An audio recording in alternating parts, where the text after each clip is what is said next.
Okay, we're going to talk about training sticks, or what I like to call long arms. And I think sometimes we get buried in the names of these pieces of equipment, and rightly so. I have people calling these whips, and they're not. It has kind of a connotation to it, the word whip. I used to call them training sticks, and then I had a student, I guess she forgot what to call it, and she called it a long arm, and that's kind of stuck with me because that's exactly what it is. So I have 3 examples here beside me. I'm going to show you them one at a time. These 2 are, first of all, both the same height, and although I don't have my string on this one, it does come with a string that's another 6 feet long. So let's take a look at this heavy one.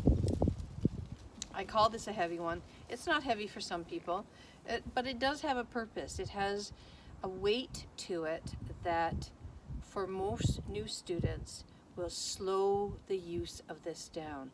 You see, this is physical energy. This is there just to support your intentional energy. I try to have students avoid using their tools, and their tools are their long arms, their lines, and their halters. And in order to do that, though, at the beginning, we have to talk about ever-increasing clarity in our language to our horse. So sometimes we do have to start a little bit of rhythm with this. Sometimes we need to touch our horse somewhere else other than the front of our horse. And this gives us that leeway. It gives us that length. Because horses are long and we are tall. And the other principle behind this, which is part of our guiding principle of the prey-predator partnership guiding principle, is that the horse that moves their feet the least in the herd is higher up in the hierarchy. So I don't want to move my feet. This is how I want to appear to my horse, as being grounded and steady and not aimlessly moving my feet around.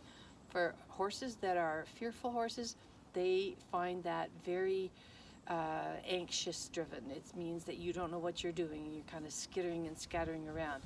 That doesn't make them feel relaxed. For dominant horses, it actually, you're playing that game of who can move whose feet. So I try not to move my feet very much, but if I have to touch my horse's hips, if I'm standing in front of them, then I can't do that with this arm. It's not long enough. So hey, I've got a longer arm. And if I had the line on this, I could be even farther away from my horse and still touch his hip without moving my feet. And they kind of go, wow, that's pretty cool. This must be a leader because she can touch my hip and she's not even moving. So we've kind of played that game with our long arm, and they have a variety of other purposes as well. You can rub your horse with it. You don't want your horse to be afraid of any of these pieces of equipment. And sometimes I find with some horses at the beginning, a lot of time has to be spent with this long arm, getting them used to it, getting them used to the feel of it. Driving horses sometimes, horses off the track, all of them have been subjected to what they call the whip, and it has had a purpose in that performance. And usually, if it's not detrimental to them, it certainly isn't what we do. So we have to kind of reteach that. I kind of think of this being my hand, and if the line were on this, the string were on this, I've got another little bit of a hand here. So I can rub my horse, take my heart in my hand right here and rub my horse. I'll just do the camera a little bit with the end of that, or the edge of it, doesn't matter. Asking your horse to certainly be confident with your equipment. So this is a long arm that's a little lighter, and I find that some women, or not, I shouldn't say some women, some people that have not a strong upper arm strength find this more comfortable just from a physical standpoint, but from a training standpoint, it's lighter. And as you get less and less using your tools, your timing gets better, your focus gets better, and so we need a stick that also allows us those two great characteristics, and a lighter stick will do that. So if you were to feel the weight of this, it's about half the weight of that orange stick down there.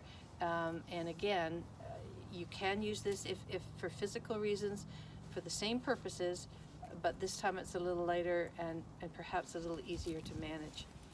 You might need the conversation of the heavier stick with the heavier line on it. Again, it depends on the person, and it depends on the horse. And then we can go to a very light stick. So this is the kind of stick that I use with my horses now, particularly, well, anytime I'm playing with them, but at liberty as well. So it's just like a baton that a conductor would use in order to conduct the orchestra. It's very, very light. In my hand, it just feels like a feather, and it's just here. Again, if I have to speak to a particular part that's forgotten to move, if I've asked them with my intention, then I have that as a backup. So there you go, sticks, long arms, allowing us to be able to talk to different parts of our horses in different various degrees in order to help them to understand what it is we're asking them to do.